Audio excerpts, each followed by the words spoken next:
ملکہ کو بے پناہ انتظامی اختیارات حاصل ہیں۔ وہ تمام عدالتوں کے جج صاحبان کی تعیناتی عمل میں لاتی ہے۔ یہ اختیارات وہ لارڈ چانسلر کے مشورے کے مطابق استعمال کرتی ہے۔ وہ تمام سفیروں کی تعیناتی دوسرے ممالک میں کرتی ہے۔ اس طرح اپنے ملک میں آنے والے سفیروں کے سفارتی کاغذات کو وصول کرنے کا بھی اختیار رکھتی ہے۔ وہ یہ تمام اختیارات کابینہ کے مشورے سے استعمال کرتی ہے۔ ملکہ اعلان جنگ کر سکتی ہے اور دوسروں سے ملکوں سے امن کے معاہدے بھی تشکیل دینے کی مجاز ہے، لیکن وہ تمام اختیارات وزیر اعظم اور اس کی کابینہ کے مشورے پر استعمال ہوتے ہیں۔ نمبر 3 پہ قانون سازی کے اختیارات۔ بادشاہ یا ملکہ پارلیمنٹ کے اجلاس کو بلانے کے مجاز ہیں اور وہی اجلاس کو برخاست کرنے کا حق رکھتے ہیں۔ پارلیمنٹ کے تمام مسودات جو 2 ایوانوں میں منظور حاصل کرنے کے بعد آخری منظوری کے لیے ملکہ کے پاس آتے ہیں۔ پارلیمنٹ کے ہر اجلاس میں ملکہ کی تقریر سے آغاز کیا جاتا ہے اور اس تقریر کو کابینہ ہی تیار کرتی ہے۔ ملکہ کو یہ اختیار بھی حاصل ہے کہ وہ اپنی ماتحت نوآبادیات کے لیے آرڈیننس جاری کرے۔ عدالتی اختیارات، جوڈیشل پاور۔ برطانیہ میں بادشاہ یا ملکہ کو عدل و انصاف کا سرچشمہ سمجھا جاتا ہے۔ بادشاہ یا ملکہ تمام ججوں کا تقرر لارڈ چانسلر کے مشورے سے کرنے کے مجاز ہیں۔ ملکہ عام معافی دینے، سزاؤں کو منسوخ کرنے یا کم کرنے کے اختیار رکھتی ہے۔ اس کے بعد مذہبی اختیارات۔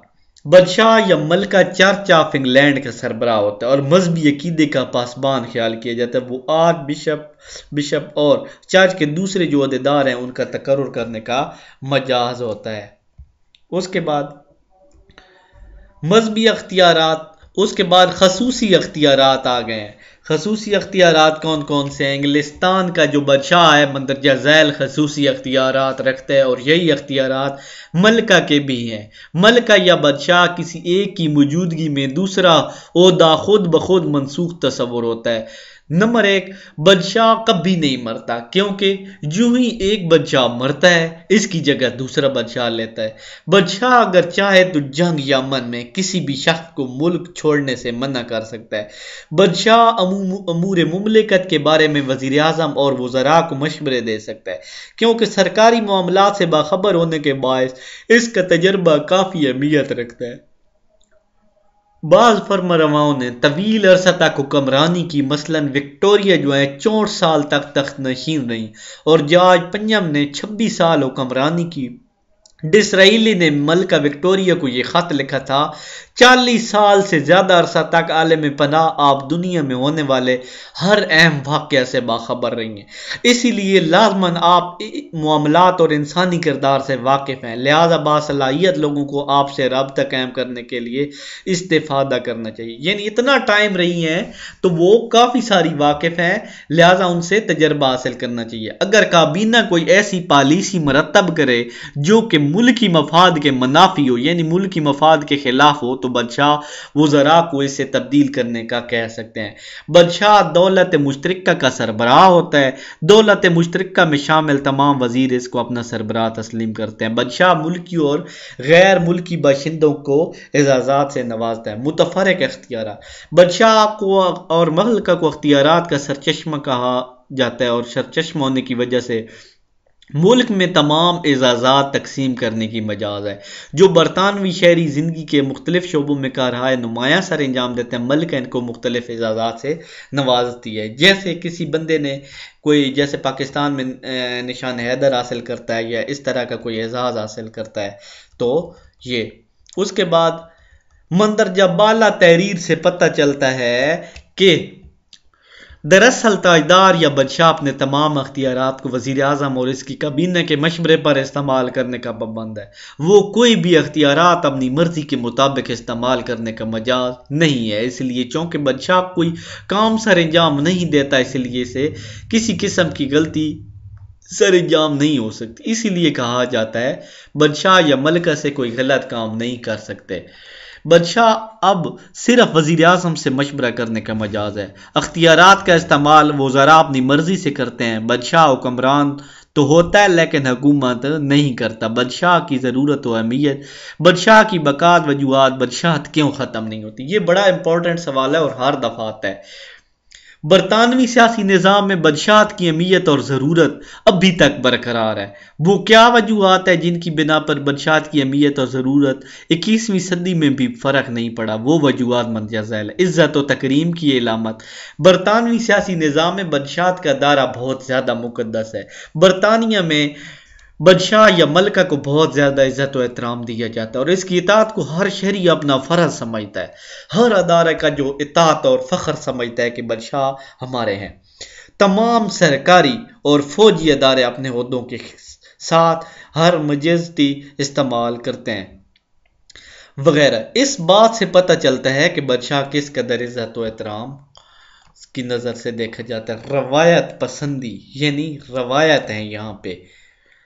نمبر 2 پہ کون سی خصوصیت ہے؟ انگریز روایت پسند ہیں، یعنی جو ان کی روایت ہے وہ کبھی اپنے قدیم اداروں کو ختم کرنے کے لیے تیار نہیں ہے، بلکہ وہ اپنے قدیم اداروں کو موجودہ حالات کے مطابق ڈھالنے کی کوشش کرتے ہیں، اسی لیے وہ بادشاہت کے ادارے کو بھی قائم کرتے ہیں۔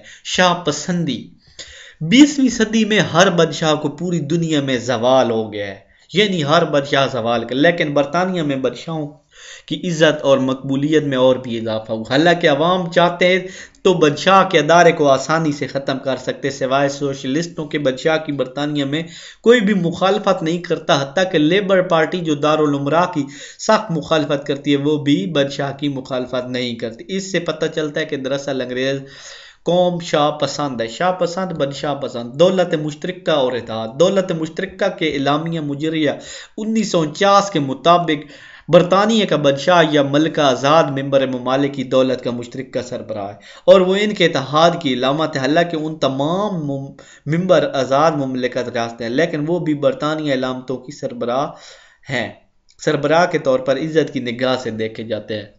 برطانوی قوم اس بات پر فخر محسوس کرتی ہے کہ ان کی ملکہ دنیا میں اس قدر عزت کی نگاہ سے دیکھی جاتی ہے۔ مسلح قوم، برطانیہ جو ہے بادشاہ کو مسلح قوم سمجھا جاتا ہے، اسی لیے جب برطانیہ کی سیاسی جماعتیں کسی مسئلہ پر ایک دوسرے سے متصادم ہوتی ہیں تو بادشاہ ان کی صلح کرواتا ہے۔ اس طرح مختلف محکموں کے درمیان ہونے والی چپکلس کو بھی بادشاہ کی مداخلت یا ملکہ کی مداخلت سے ختم کروایا جاتا ہے، یعنی کوئی مسئلہ بنتا ہے بادشاہ یا ملکہ ٹھیک کرتے ہیں۔ برطانوی نظام میں ملکہ یا بادشاہ ثالث کی حیثیت سے کردار ادا کرتے ہیں اور اپنی قوم کی اصلاح میں اہم کردار ادا کرتے ہیں۔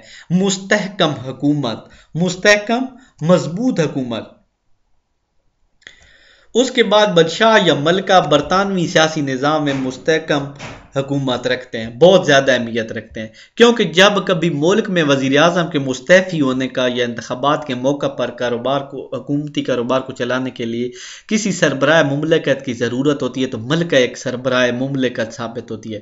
ایک تو وہ غیر سیاسی شخصیت ہونے کے ناطے پرامن طریقے سے اقتدار کو نئے طریقے سے منتخب ہونے اور وزارت کو ہاتھوں جو وزراء ہیں ان کے ہاتھوں منتقل کر دیتی ہے۔ دوسرا یہ کہ اپنی مستقل حیثیت کی وجہ سے اپنے تجربات کی روشنی میں جب بھی ملکہ کو کی ضرورت پڑتی ہے تو وہ بہترین طریقے سے نظم و نسق سنبھالتی ہے۔ جب یہ ملکہ کسی جگہ اور کسی شخص صدر یا وزیر اعظم کو غیر ذمہ دار سونپی جائے تو بھی دشواریاں پیش آ سکتی ہیں، یعنی کسی اور کو بھی اگر پیش کریں یہ حکومت تو اس کو بھی مسئلہ ہوگا۔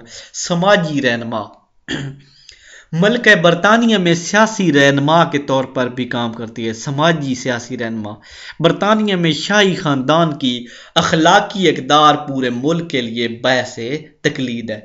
ہر قسم کا جو ہے فیشن سٹائل شاہی خاندان سے ہی عام افراد میں رواج پاتا ہے۔ اس کے علاوہ تمام فلاحی ادارے کی سربراہی بھی ملکہ کرتی ہے۔ عوام بادشاہ یا ملکہ پر جان نچھاور کرنے کے لیے تیار ہوتے ہیں۔ پارلیمانی نظام میں بادشاہت کی اہمیت، برطانیہ میں پارلیمانی نظام حکومت قائم ہے۔ اس نظام کے تحت ایک سربراہ مملکت اور ایک سربراہ حکومت کی ضرورت ہوتی ہے۔ سربراہ مملکت یا تو صدر ہوتا ہے یا بادشاہ، جبکہ حکومت کا سربراہ وزیر اعظم ہوتا ہے۔ صدارتی پارلیمانی نظام میں صدر ہر 4 سال کے بعد منتخب کیا جاتا ہے، مگر بادشاہ کی تقرری مستقل ہوتی ہے۔ پارلیمانی نظام میں سربراہ مملکت حکومت کے تسلسل کی علامت ہوتا ہے اور مکمل غیر جانبدار ہوتا ہے۔ اس لحاظ سے تجربہ سے ثابت ہوا کہ برطانیہ کا آئین جو ہے بادشاہ ملک اور قوم کے لیے نہایت مفید اور اخراجات کے لحاظ سے بھی وہ صدر کی نسبت کم مہنگا ہوگا۔ قومی اتحاد کی علامت۔ قومی اتحاد کی علامت انگلستان کے بادشاہ کا تعلق کسی پارٹی سے نہیں ہوتا، وہ کسی خاص فرقے کی بھی نمائندگی نہیں کرتا، بلکہ وہ ملک کی تمام عوام کا بادشاہ ہوتا ہے اور رعایا کو اپنی اولاد سمجھتا ہے اور زمانہ امن و جنگ میں ان کے مفادات کا تحفظ کرتا ہے۔ عوام بھی بادشاہ کو اپنا مددگار سمجھتا ہے۔ نمبر 10 پہ محدود بادشاہت کوئی رکاوٹ نہیں۔ بادشاہ میں آئینی اور محدود بادشاہت قائم ہے، یہ اپنی محدود حیثیت کے مطابق خود کو ڈھال چکی۔ اس نے پارلیمنٹ کے وجود کو اختیارات کو تسلیم کیا اور جمہوری اداروں اور قدروں کی مخالفت نہیں کی۔ 1707 سے لے کر آج تک کسی بادشاہ نے پارلیمنٹ کے قانون کے حق کے استدلال ویٹو استعمال نہیں کیا، اس لیے عوام نے کبھی بھی ایسی بے ضرر بادشاہت کو ہٹانے کا سوچا نہیں۔ نمبر 11 اعزازات کا سرچشمہ۔ بادشاہ کابینہ کی منظوری سے مختلف موقعوں پر مختلف موضوعوں پر لوگوں کو اعزاز سے نوازتا ہے، جیسے کسی کو نشان حیدر دیا جاتا ہے، کسی کو ستارہ جرأت۔ لوگوں کے لیے یہ شاہی اعزازات باعث فخر ہوتے ہیں۔ بعض اوقات کابینہ کے فیصلوں پر اثر انداز ہو کر بادشاہ لوگوں کی اعزازات دلواتا ہے۔ اس کے بعد بادشاہت پر اٹھنے والے اخراجات برائے نام۔ برطانوی بادشاہ پر اٹھنے والے اخراجات برائے نام ہوتے ہیں۔ بادشاہ کے مقابلے میں اگر صدر کو عہدہ رکھا جائے تو اس پر بہت زیادہ اخراجات اٹھتے، کیونکہ نہ صرف صدر کی تنخواہ، رہائش، دیگر سہولیات پر خرچ ہوتے، بلکہ ہر 4 سال بعد صدر کے انتخابات پر بہت بڑی رقم بھی صرف ہوتی۔ اس لیے بادشاہت قومی خزانہ پر کوئی بوجھ نہیں ہے۔ 12 ہیڈنگ ہو گئی۔ بادشاہ کے تجربات کی افادیت۔ برطانوی بادشاہت کی تقرری کسی محدود مدت کے لیے نہیں کی جاتی۔ بعض اوقات بادشاہ یا ملکہ طویل عرصہ تک ملک چلاتے ہیں، اسی لیے طویل حکمرانی سے ان کو مملکت کے کاروبار اور حکومتی معاملات کو قریب سے دیکھنے کا موقع ملتا ہے، جس سے ان کو مختلف اداروں اور شخصیات کے بارے میں کافی مدد ملتی ہے۔ جارج ششم کی ڈائری کے مطابق یہ معلوم ہوا کہ اگست 1945 میں برطانوی جو وزیر اعظم ہے لارڈ اٹلی نے بادشاہ کے کہنے پر ڈالٹن کو سیکرٹری خارجہ یہاں سے بے شک شروع کر دیں، یہ بیچ میں چھوڑ دیں۔ اس کے بعد کرامویل کے تلخ تجربات، اس کو بھی آپ چھوڑ دیں۔ اس کے بعد آپ یہ آخر والا نہ کریں، آپ بالکل یہ آخر والا بالکل نہ کریں، یہ اس کا کوئی فائدہ نہیں ہے، یہ نہ کریں بالکل، ٹھیک ہے۔ اسی ویڈیو کے ساتھ میں اجازت چاہتا ہوں، اللہ حافظ۔